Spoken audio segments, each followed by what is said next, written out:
안녕하십니까. 호구로 투자하는 쇼킹 부동산입니다. 주택가격 상승을 바라는 다주택자와 언론들이 설레하는 소식이 있었습니다. 바로 이창용 한국은행 총재 후보자가 대한민국의 3대 경제 리스크 현실화 가능성을 언급을 했던 부분이죠. 자, 그러면은 경기 둔화 우려가 커지면서 지금 긴축적인 방향으로 가고 있는 한국은행의 통화정책 방향에 변화가 이루어지냐, 이거에 대한 기대감이 굉장히 컸었거든요. 오늘 그 부분에 대해서 정리를 좀 드리겠습니다. 영상 전에 구독 부탁드리겠습니다. 자, 현재 부동산 시장을 움직이는 가장 키포인트는 누가 뭐래도 차기 정부에 대한 규제 완화 기대감이 아니라 지속적인 기준금리 인상입니다. 그래서 언론도 이제는 무서운 금리 부분에 대해서 인식을 하기 시작하고, 이거 새 정부의 규제 완화보다 생각보다 금리가 무섭구나, 이렇게 지금 언론 보도가 나오고 있죠. 실제 그것이 거래량과 재건축 아파트 시세에서 나타난다고 저희가 지난 영상에서 정리를 드렸습니다. 자, 주택 투자자 입장에서는 이렇게 생각할 수 있는 거예요. 이거 기준금리 인상만 아니면 완전 폭등각인데 온갖 규제 다 풀어지고 집값 많이 올라갈 수 있을 것 같은데 금리 때문에 못 오르네. 혹시 다음 한국은행 총재는 다르려나? 왜냐면 이주랑오는 총재는 거의 임기 말에 기준금리 인상 투사처럼 행동을 했거든요. 설마 그 사람만큼 매파적으로 행동을 할까? 이런 기대감이 있었다는 거죠. 저 실제 보수 정권에서 비둘기파를 지명할 거란 전망도 많았어요. 그런 언론 보도도 많이 있었죠. 왜냐하면 일반적으로 보수 정부에서는 기업의 투자를 촉진시키기 위해서 다양한 정책을 세우는데, 그 촉진시킬 수 있는 정책 중 하나가 바로 저금리 정책이거든요. 자금 조달 비용을 낮춰서 마음껏 투자할 수 있는 환경을 만들어줄 것이다, 이런 기대감도 좀 없지는 않았었습니다.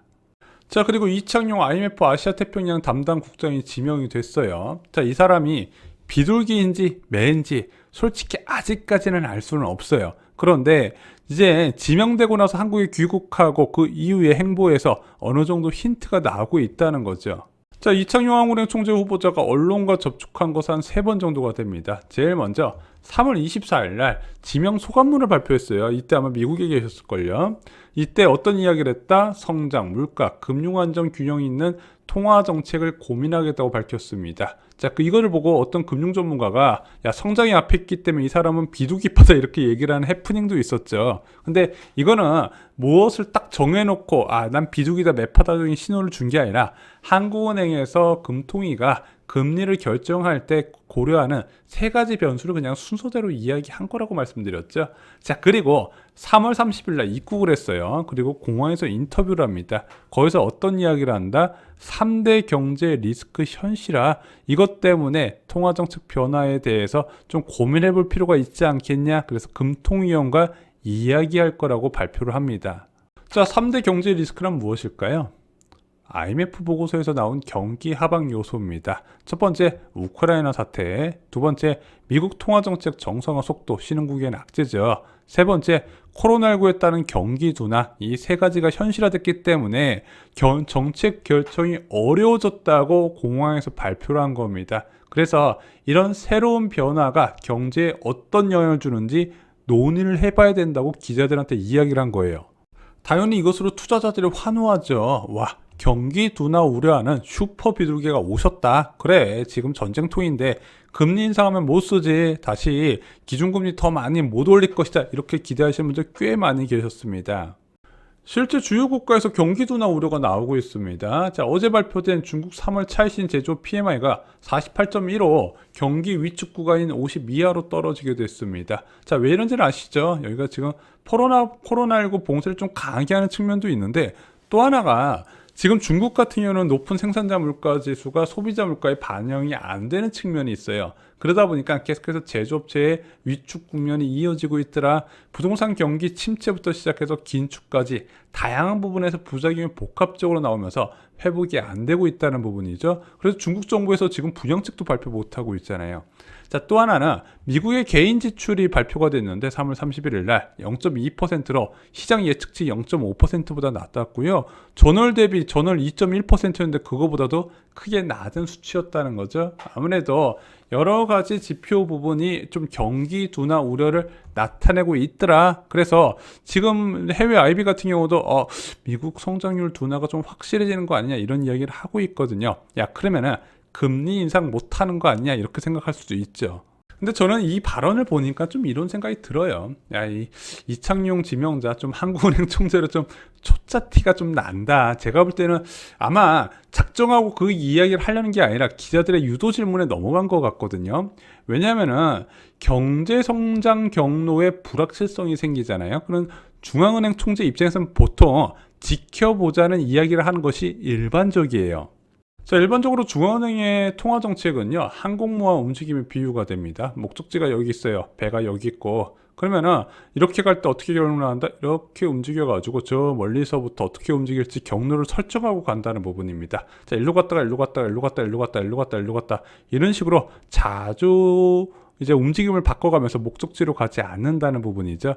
그건 어떻게 해석을 하셔야 된다? 어떤 상황에 변화가 나타날 때마다 통화 정책을 변경하지는 않는다는 뜻이에요. 더 쉽게 말씀드리면 변화 가능성에 반응하지 않는다는 거, 아까 말씀드렸던 세 가지 리스크가 분명히 현실화가 됐지만 그것이 경제 지표에 반영될지 안 될지는 아직까지 알 수 없다는 뜻입니다. 그래서 통화 정책이 바뀔 정도로 변수가 나타나면 어떻게 움직인다? 변화 가능성이 실제 지표 변화로 이어져야 되고요. 뭐 성장률과 둔화가 크게 일어난다든가 수요층 인플레 압력이 완화되면서 물가 상승 압력이 완화된다든가 이런 식으로 접근해야 되고요. 또한 이게 실제 확인이 된다 하더라도 지속성을 갖고 움직이는지 체크를 해요. 그래서 최소 3개월 정도는 더 지켜본다는 부분이죠.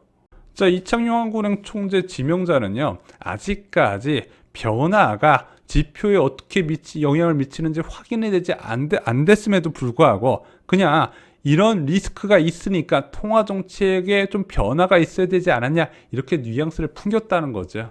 자, 그런데 어제 이창용 후보자가 다시 인터뷰를 나섭니다. 자, 가계대출 문제 해결해야 된다. 금리로 연착륙을 시켜야 된다는 부분이 있죠. 자, 4월 2일 국회 인사청문회 태스크포스 사무실 앞에서 기자들과 인터뷰를 하면서 좀 다른 스탠스를 보여줍니다. 자, 먼저 가계부채 문제에 대해서 직접적으로 언급을 하면서 단기적 위험 요인은 아니지만 중장기적으로 이 문제를 해결해야 된다고 이야기를 하고 금리를 통해 연착륙할 수 있게 역할을 하도록 해야 된다. 한마디로 금리 올려서 가계부채 증가시키는 거 둔화되게 만들겠다는 뜻이에요. 두 번째는 경기 하방 위험, 경기 하방 리스크가 실현됐을 때 물가에 영향을 줄지 성장에 영향을 줄지를 분석을 해봐야 된다. 자, 그래서 이제 한국은행 총재 입장으로서 얘기할 수 있는 부분을 다시 정정해서 이야기를 한 겁니다.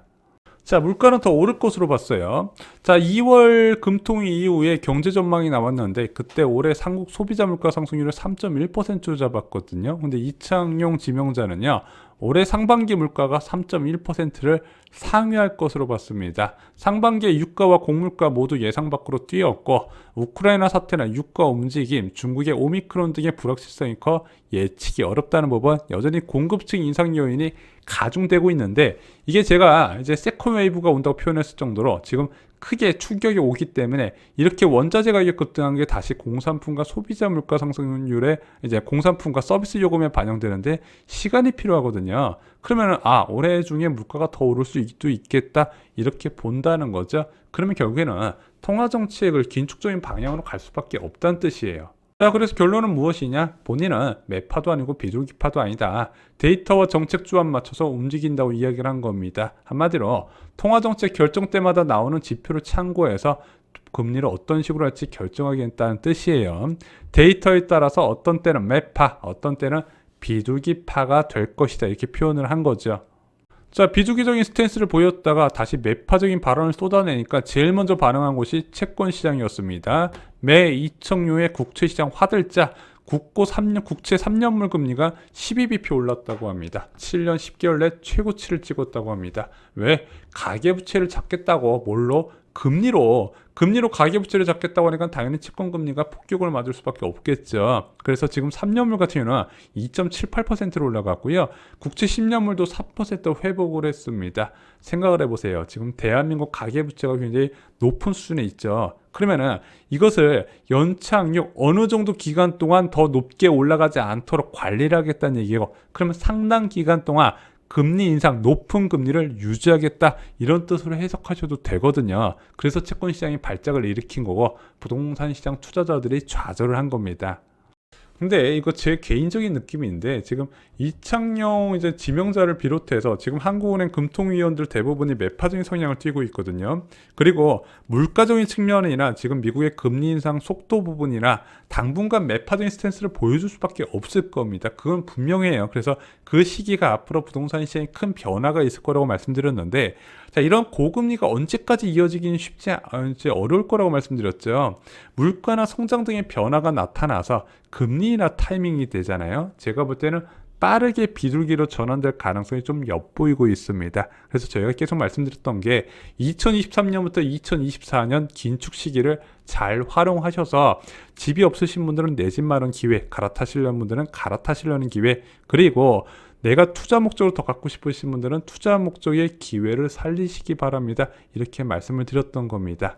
자, 내년부터 최고의 시나리오가 완성이 되죠. 자, 그래서 필요한 게 여러분께 자금이 좀 필요하다는 말씀을 드렸습니다. 내가 집을 살려는 순간부터 통장에 현금을 최대한 쌓아두셔야 돼요. 또 하나는 아파트 교과서가 필요합니다. 진짜 부동산 시장에 충격이 왔을 때 여러분들 살 수 있으실까요? 평소부터 지식을 쌓아두셔야 되죠. 제도와 그리고 흐름을 아는 것이 힘이라고 말씀드렸습니다. 이상으로 영상 마치겠습니다. 좋아요, 구독, 공유 꼭 부탁드립니다. 감사합니다.